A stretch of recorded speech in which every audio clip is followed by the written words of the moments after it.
Chegaram à resposta? Chegaram? Vamos conferir na tela. A questão está aí, não é? Constitui crime de responsabilidade do chefe do Poder Executivo a não execução de um crédito orçamentário regularmente consignado na Lei Orçamentária Anual. E aí, gente? Certo ou errado essa questão? Essa questão está errada. Errada, Wilson. Você não falou em crime de responsabilidade? Eu sei. Mas o detalhe aqui é o seguinte. A Lei Orçamentária Anual, vou colocar ela aqui, ó. A Lei Orçamentária Anual, ela tem essa configuração. De um lado, a receita, que é prevista. Do outro lado, a despesa, que é fixada. Essa fixação representa um limite. Limite de gastos. E a principal característica da lei orçamentária, aqui dentro, em relação a esse conteúdo da despesa, é a de não criar direitos subjetivos. A lei orçamentária anual, ela por si só, não obriga a execução de um crédito orçamentário. Então, gente, quando a banca afirmou constitui crime de responsabilidade do chefe do Poder Executivo a não execução de um crédito orçamentário regularmente consignado na LOA, isso aí não é crime de responsabilidade, já que essa execução não é obrigatória. Veremos aqui mais adiante, muito importante que eu vou falar para vocês, que o conteúdo aqui da Lei Orçamentária Anual, atualmente, esse conteúdo ele é formal, não criando direitos subjetivos, e numa pequena fração ele será material. Mas a Lei Orçamentária Anual, em sua grande maioria, ela não cria direitos subjetivos. Então, ela é, no sentido formal, a sua natureza jurídica. Essa pequena fração no sentido material surgiu no ano de 2015, no ano passado, onde a emenda à Constituição Federal número 86/2015 criou as chamadas emendas individuais dos parlamentares, que são emendas impositivas, são emendas obrigatórias, que veremos quando eu entrar no assunto ciclo orçamentário. Vou mostrar para vocês. Mas em relação a essa questão, a lei orçamentária anual, ela em sua grande maioria tem um sentido formal. Ela não vai obrigar a execução de um crédito orçamentário regularmente consignado na lei orçamentária anual. Ok? Questão 7. A competência para legislar sobre orçamento pertence privativamente à União, cabendo aos estados e ao Distrito Federal editar normas sobre aspectos específicos relacionados à questão orçamentária, desde que autorizados por lei complementar federal. E aí, gente, a competência para legislar sobre orçamento pertence privativamente à União. E aí, cabendo aos estados e ao Distrito Federal editar normas sobre aspectos específicos relacionados à questão orçamentária. O que temos é o seguinte, temos aqui a competência, ó, a legislação concorrente, ó o esqueminha, e aqui a privativa. A concorrente é em relação a quê? É em relação a direito financeiro e orçamento. Quem vai legislar de forma concorrente, caput do artigo 24 da Constituição Federal, União, Estados e Municípios. Já a competência privativa é em relação ao orçamento. E essa competência privativa é nas três esferas, federal, estadual e municipal. Aí a banca vem e coloca: a competência para legislar sobre orçamento pertence privativamente à União. Pertence privativamente à União? Não. É uma legislação concorrente entre a União, os estados e os municípios e o Distrito Federal. Aqui eu coloquei municípios porque a banca é o CESP, hein? Outras bancas só colocaria União, estados e Distrito Federal. Então, de novo, a competência para legislar sobre orçamento pertence privativamente à União. Privativamente não, concorrente entre União, Estados, Distrito Federal e quando a banca for CEF, também incluímos os municípios. Cabendo aos Estados e ao Distrito Federal editar normas sobre aspectos específicos relacionados à questão orçamentária, que é a competência suplementar, tá certo? Desde que autorizados por lei complementar federal. Mas isso aqui não, gente. Desde que autorizados por lei complementar federal, não. Essa autorização, ela já está no artigo 24, parágrafo 2º da Constituição Federal de 88. Então, não precisamos de uma lei complementar federal para autorizar a competência suplementar dos estados. Então, essa questão está errada. Começou errado em relação privativamente à União e em relação também a essa parte final.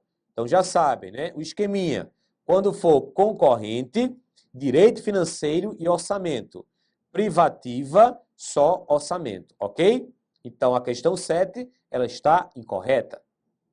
Questão 8. Com relação à lei de diretrizes orçamentárias, é correto afirmar que trata-se de lei de iniciativa. Iniciativa quer dizer o quê? Competência em matéria orçamentária. E a competência sempre será de quem? Do chefe do Poder Executivo. É a competência privativa em relação ao orçamento público. Pergunto, cabe ou não cabe a delegação? Não cabe, né? Letra A. Do Poder Legislativo, opa, eu já mato aqui, ó. Do Poder Legislativo, não. Letra B. Dos poderes negativo. Letra C. Dos poderes de novo, errado. Letra D. Do Poder Executivo, opa, começou bem. Letra E. Do Poder Executivo, essa também está no páreo. O que é que a banca está cobrando com relação à lei de diretrizes orçamentárias? Aí você sabe, né? Colocar aqui em cima, ó.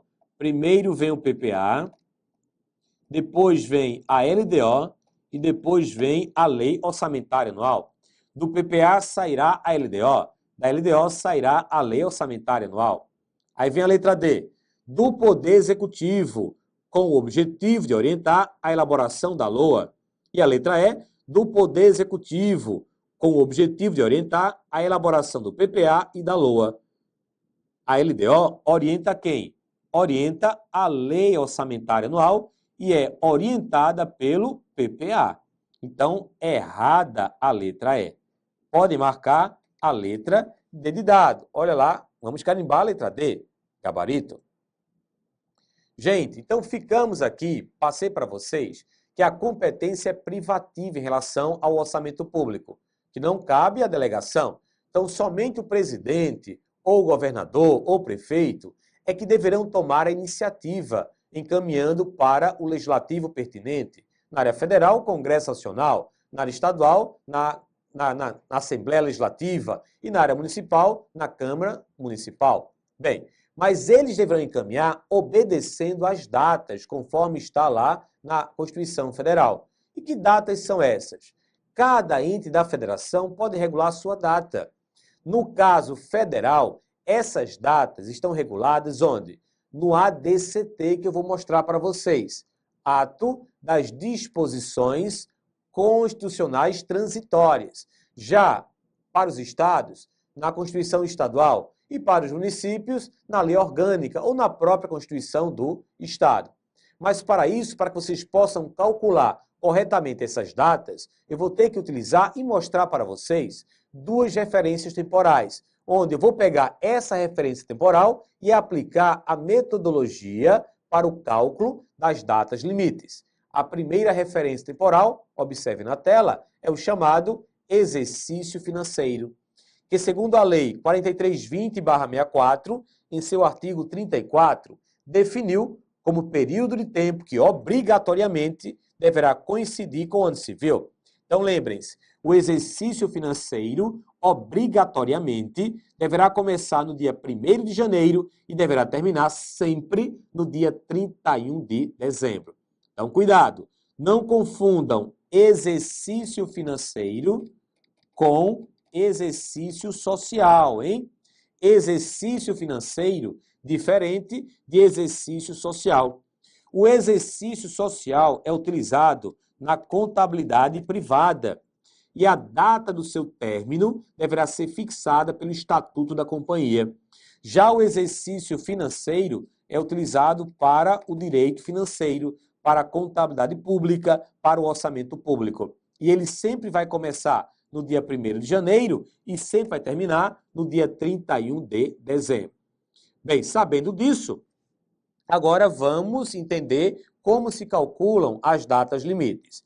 Em relação ao PPA federal, ele deverá ser encaminhado ao Congresso até 4 meses antes do encerramento do exercício financeiro. Ora, vocês já sabem que o exercício financeiro tem como data de encerramento o dia 31 de dezembro. Volta em 4 meses, chegaremos no dia 31 de agosto. Já a LDO deverá ser encaminhada até 8 meses e meio antes do encerramento do exercício financeiro. Então, puxem 8 meses e meio, chegaremos no dia 15 de abril. Essa é a data limite. E a Lei Orçamentária Anual tem a mesma data do PPA, é a mesma referência, 31 de agosto. Então, vejam, para que o Executivo, no caso o presidente, possa encaminhar esses projetos de lei, ele terá que calcular as suas datas limites, tomando como referência o exercício financeiro. Ele vai e encaminha ao Congresso Nacional. E o Congresso também tem suas datas limites, mas não vamos calcular essas datas limites tomando como referência o exercício financeiro, não. Agora muda a referência temporal. Qual é? Vejam só, é a chamada sessão legislativa. Constituição Federal, artigo 57. O Congresso Nacional reunir-se-á anualmente na capital federal de 2 de fevereiro a 17 de julho e de 1º de agosto a 22 de dezembro. Então, gente, pelo texto, vocês já sabem que a sessão legislativa ela tem 2 períodos, não é? O primeiro período vai do dia 2 de fevereiro a 17 de julho. Já o segundo período vai do dia 1º de agosto a 22 de dezembro. Então, a sessão legislativa tem 2 períodos. Então, quando a banca mencionar encerramento do primeiro período, 17 de julho, encerramento do segundo período, 22 de dezembro. A sessão legislativa vai de quando a quando? Aí você, 2 de fevereiro a 22 de dezembro. E agora? E agora vamos calcular a data limite que o Poder Legislativo tem para devolver o PPA ao Executivo. O PPA deverá ser devolvido ao Poder Executivo até o encerramento da sessão legislativa. Qual é a data? 22 de dezembro. Já a LDO deverá ser devolvida ao Executivo até o encerramento, cuidado agora, do primeiro período da sessão legislativa. Não é encerramento da sessão legislativa, é encerramento do primeiro período da sessão legislativa. E a Lei Orçamentária Anual tem a mesma data do PPA, com detalhe, né? A Lei Orçamentária Anual, ela é anual. Então, todo ano temos que elaborar, o Executivo terá que elaborar e encaminhar esse projeto de lei. Já o PPA, com a sua vigência de 4 anos, não precisamos elaborar ano a ano. Basta elaborar um ano e ele terá uma aplicabilidade, uma validade para os próximos 4 exercícios. Então, gente, o PPA tem vigência de 4 anos. A LDO, como é que eu falei? 1 ano e um pouquinho. E a LOA, apenas 1 ano. Mas, Wilson, que 1 ano e um pouquinho é esse aí? Vejam o quê? Vejam como na tela. Vigência da LDO, 1 ano e um pouquinho. Acabamos de estudar e de aprender as datas limites da LDO para o Poder Executivo encaminhar até o dia 15 de abril, para o Poder Legislativo devolver ao Executivo até o dia 17 de julho, ok? Vamos supor que no dia 17 de julho do ano passado, 2015, uma LDO foi aprovada, foi publicada já no Diário Oficial. Então, ela já está vigindo, ela já está orientando a elaboração da Lei Orçamentária Anual. Gente, se eu estou orientando a elaboração dessa LOA, é porque ela se refere a 2016, não é? Então, uma LOA elaborada em um ano, ela se refere sempre ao ano seguinte. Essa LDO vai orientar a elaboração dessa LOA até o final de 2015. Ela vai até ela ficar elaborada. Para que a LOA possa ser executada em que ano? Em 2016, que é o ano da execução da LOA. Só que a LDO, ela não vai se ater apenas a orientar a elaboração da LOA, não. Ela vai orientar tanto a elaboração da LOA quanto a execução da LOA. Então, se você juntar os períodos de vigência da LDO, você terá um período em 2015, onde ela estava orientando a elaboração da LOA. E o período de 2016, onde ela permanecerá orientando, só que agora, a execução da LOA. Juntando esses períodos, teremos o quê? A sua vigência, que vai passar de um ano. Não dá para definir, não dá para estabelecer uma data fixa, não. Porque a LDO, ela poderá ser aprovada com atraso, ela poderá ser aprovada antecipadamente, ou poderá ser aprovada exatamente no dia. Mas o certo é que, nas condições normais de temperatura e pressão, se nada der errado, a vigência da LDO será de um ano e um pouquinho. Vai passar de um ano. Não estará restrita a apenas um único exercício financeiro. Ok? Então, essa é a vigência da LDO.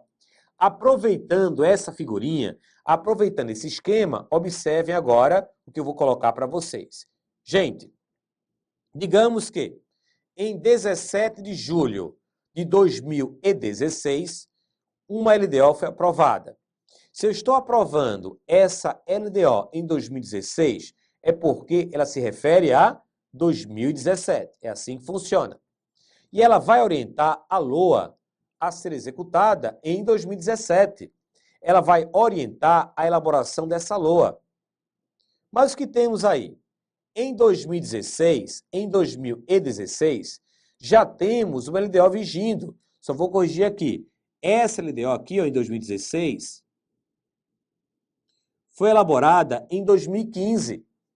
Moral da história: em um determinado momento do exercício financeiro, sempre teremos duas LDOs vigindo. Uma orientando, que é essa aqui, uma orientando a LOA, que está em fase de execução. E a outra, a segunda, que é essa aqui, orientando a LOA, que está em fase de elaboração. Então, cuidado, hein? A banca pode afirmar isso aí. Em um determinado momento do exercício financeiro, teremos duas LDOs vigindo, correto? Mas cuidado, duas LDOs vigindo, orientando o mesmo orçamento? Não. Orientando orçamentos diferentes. Um que está já em fase de execução e o outro que está em fase de elaboração. Ok? Então, agora vamos à próxima questão. Questão de número 9. Consoante o atual ordenamento jurídico brasileiro, em determinado período do ano, duas leis de diretrizes orçamentárias vigem simultaneamente. E aí? E aí que agora ficou fácil, né? Essa questão está perfeita. Acabei de explicar o esquema dela. Gente, a Lei Orçamentária Anual, o PPA e a LDO, são leis ordinárias. Por que são leis ordinárias? Para serem aprovadas, necessitam apenas de maioria simples, como eu já falei.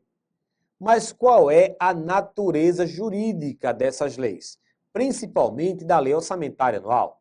Quando a banca explora esse tema, natureza jurídica, ela sempre cobra o seguinte: será que essa lei, será que a Lei Orçamentária Anual vai obrigar a execução de uma determinada despesa?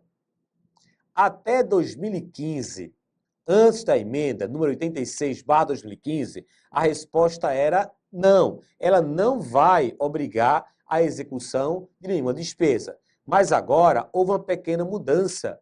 Vocês vão perceber, que eu vou explicar logicamente, que atualmente a lei orçamentária anual tem uma natureza, de certa forma, híbrida, onde ela é formal e material, onde ela não obriga a execução, na maior parte das despesas, e numa outra parte, uma pequena fração, ela vai obrigar a execução. Isso cai como? Natureza jurídica do orçamento. Vamos ver. Nosso tema, natureza jurídica do orçamento. Gente, é uma lei? É uma lei em sentido formal, em sua maior parte. E o que é uma lei em sentido formal? Representa todo ato normativo emanado de um órgão com competência legislativa, sendo conteúdo irrelevante. Nesse caso, ela não vai criar direitos subjetivos, ela não vai determinar a execução de despesas. Mas uma pequena fração dela agora, como novidade, tornou a lei em sentido material. Lei em sentido material corresponde a todo ato normativo emanado por órgão do Estado, mesmo que não incumbido da função legislativa.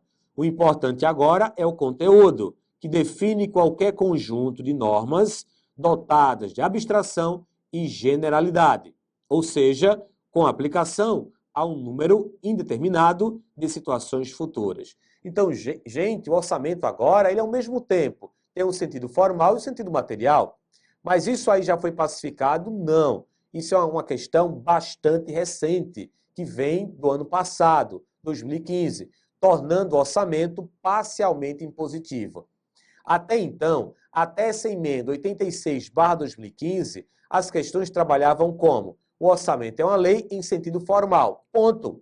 Sendo uma lei em sentido formal, ela não criava direitos subjetivos, ela não obrigava a execução de determinadas despesas. Mas agora, existem despesas dentro da LOA que são obrigatórias. Mas como isso aconteceu?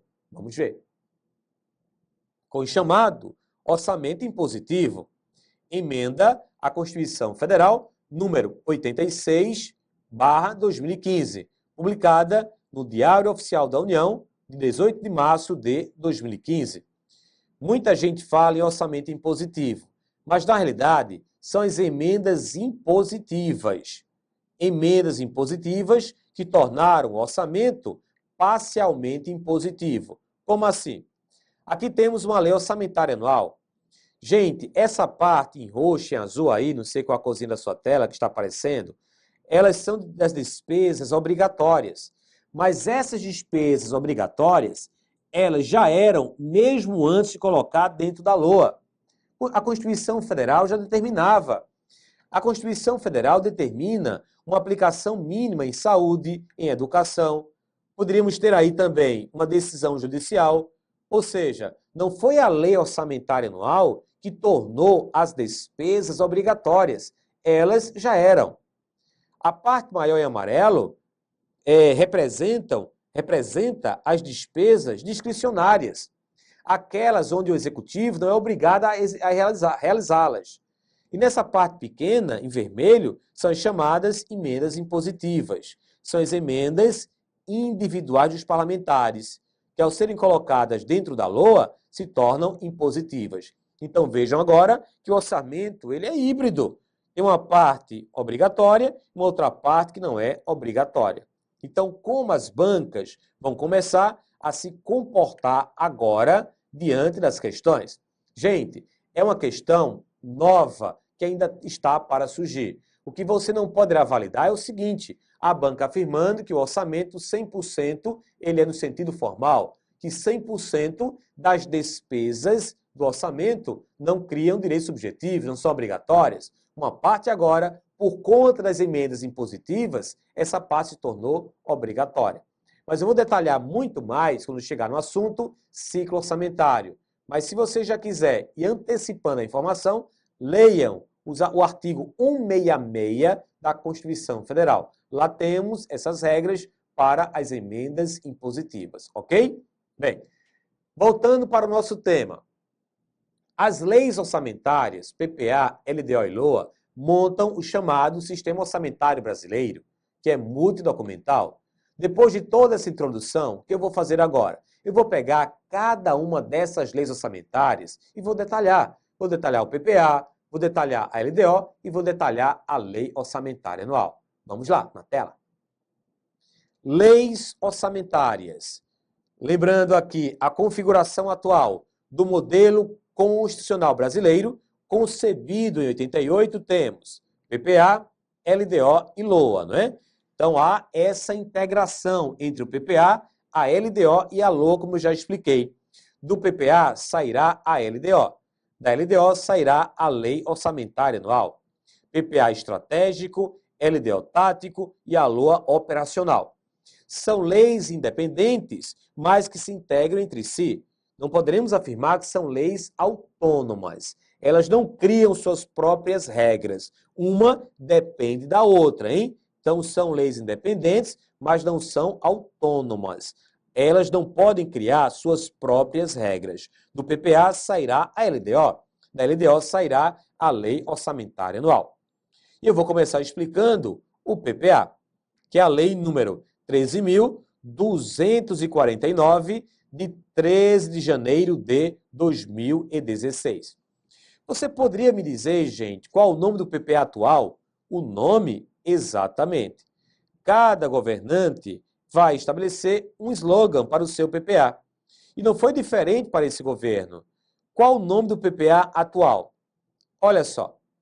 Desenvolvimento, produtividade e inclusão social. Se a banca cobrar, você já sabe, não é? Desenvolvimento, produtividade e inclusão social. O PPA é o planejamento estratégico. É quando o governante estabelece aquilo que ele quer fazer para os próximos 4 anos. Mas esse planejamento deverá obedecer a uma metodologia obrigatória. Então, como os planos do governo serão incluídos dentro do PPA? Qual é a metodologia a ser utilizada pelo governante? Isso vale em qualquer esfera. Vejam só. Metodologia do PPA. É através de programas. O que é um programa? Um programa é um instrumento que organiza, que articula as ações do governo. Eu sempre digo, qualquer governante, para adquirir de um alfinete a um foguete, para você não esquecer, hein, tem que ter um programa de trabalho. Então, qualquer coisa que ele queira fazer, tem que planejar através de um programa. Pois um programa, vou repetir, é um instrumento que organiza, que articula as ações do governo. Exemplos na tela de alguns programas federais, né, dos mais conhecidos. Bolsa Família, tenho certeza que você já escutou esse em algum lugar. Outro, Minha Casa Minha Vida, um programa do governo. Mais um, Programa Nacional de Estímulo ao Primeiro Emprego, PNPE. Outro programa, Farmácia Popular. Mais um, Brasil Sorridente. Um bem conhecido, ProUni, Programa Universidade para Todos. Outro, Brasil Alfabetizado. Então, vocês perceberam que independe da área, quer seja econômica, quer seja social, quer seja de segurança, de saúde, sempre teremos essas ações do governo que serão realizadas em prol da coletividade, materializadas através de um programa, sendo chamados programas de trabalho. Mas a partir de quando isso começou a ser exigido? As bancas cobram. Qual foi o marco inicial para se adotar essa metodologia como obrigatória? Qual foi o primeiro PPA a utilizar essa metodologia? Vamos ver na tela. Marco inicial, Decreto Federal número 2829/98. Artigo 1º. Para elaboração e execução do Plano Plurianual 2000 a 2003 e dos orçamentos da União, a partir do exercício financeiro do ano de 2000, toda ação finalística do governo federal deverá ser estruturada em programas orientados para a consecução dos objetivos estratégicos definidos para o período do plano. Vou marcar. Então, gente, olha o PPA.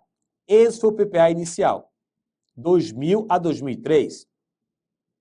A partir do exercício financeiro do ano de 2000. Então, a partir desta data, toda ação finalística do governo federal deverá em positivo, ser estruturada em programas. Então, o primeiro PPA a utilizar essa metodologia foi o PPA 00A03. Se a banca cobrar a partir de que exercício, você marca, exercício de 2000. E a metodologia obriga o quê? A planejar estrategicamente, já que estou falando de PPA, as suas ações através de programas. Mas, além dessa linha de raciocínio, eu vou montar aqui com vocês, daqui a pouquinho, um histórico dessa evolução, porque está sendo cobrado. Daqui a pouco, até já.